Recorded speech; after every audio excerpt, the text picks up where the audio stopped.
Hello and welcome to Q3 2023 in review. My name is Melissa Galasso, and I'm excited to have you today on the Genuine Learning blog as we review what was issued, exposed, and other resources that various standard setters have issued for you so that you can use them as you move forward. This is probably one of my favorite things to do each quarter. We take a look back at the previous quarter and see what is out there that people need to be aware of. All right, so let's take a look at what FASB issued during the quarter. Thankfully, they're pretty niche standards. ASU 2023-03 and ASU 2023-04 are both SEC related items. So again, a very niche market that's going to be impacted there. And then ASU 2023-05. Now this one is really wonderful for private entities as well as public entities. It provides guidance on when you have the formation of a joint venture, right? When two entities create this joint venture, it provides guidance on what is the recognition and initial measurement for the items that are contributed to the joint venture. And so there's been diversity in practice around this joint venture information. And so FASB has settled that in ASU 2023-05.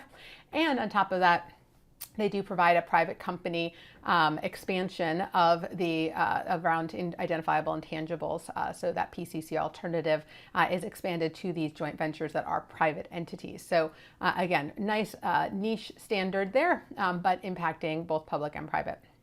And then last but not least, with respect to what the FASB has issued, they did update their conceptual framework around recognition and derecognition. We did cover that in a previous blog. So again, in terms of what's been issued, not too terrible this quarter. There was a proposal, and we've already talked about it on the Genuine Learning blog, which is disaggregation of income statement expenses. But as we spoke about, this only impacts public companies. So again, very narrow quarter from the FASB this period. So some periods it feels like there's just an endless supply of things that are being issued. This quarter was a pretty calm one for the FASB. However, they have done some additional resources that I want people to be aware of.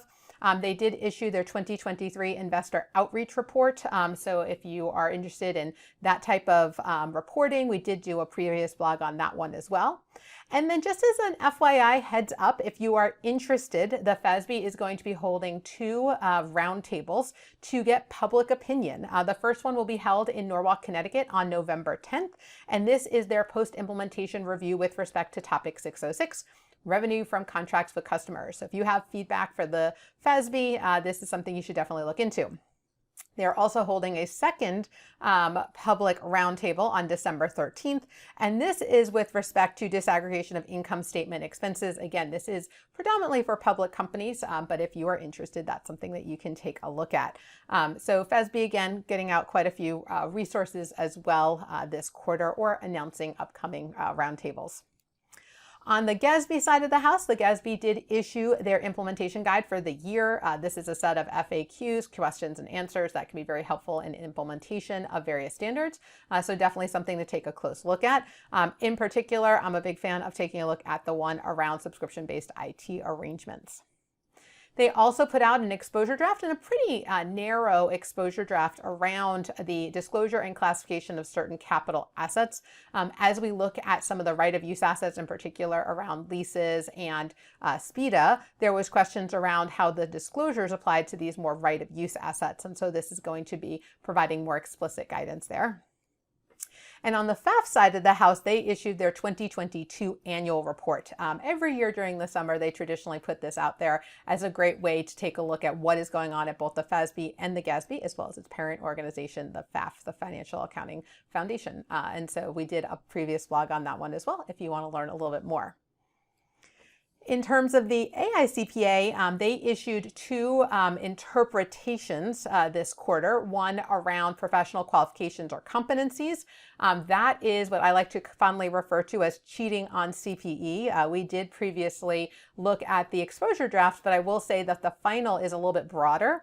It did not focus just on CPE at the end of the day. It did include professional competencies as well. So other types of additional training, or maybe you're getting your master's degree, all kind of rolled in there. So very important to take a look at that, as it was effective upon issuance. The second one is fee ethics interpretation, fees, and this one focuses on fee dependency. Again, we had taken a look at previously the exposure draft, but now that it's been finalized, we have a little bit of a runway before that one is effective, but something that especially smaller firms should be taking a closer look at. The AICPA also issued an exposure draft around their SSAEs. These are your attestation standards impacting examinations, reviews, and agreed upon procedures, or AUPs.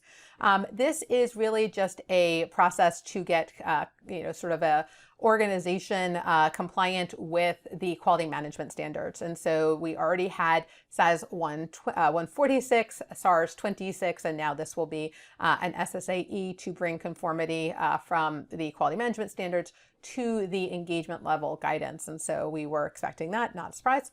And so that has been issued by the ASB.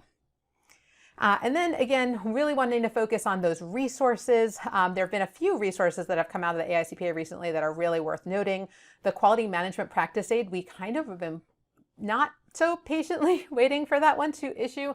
And that one finally came out. There's two versions of it, one for sole practitioners and one for small to medium-sized firms.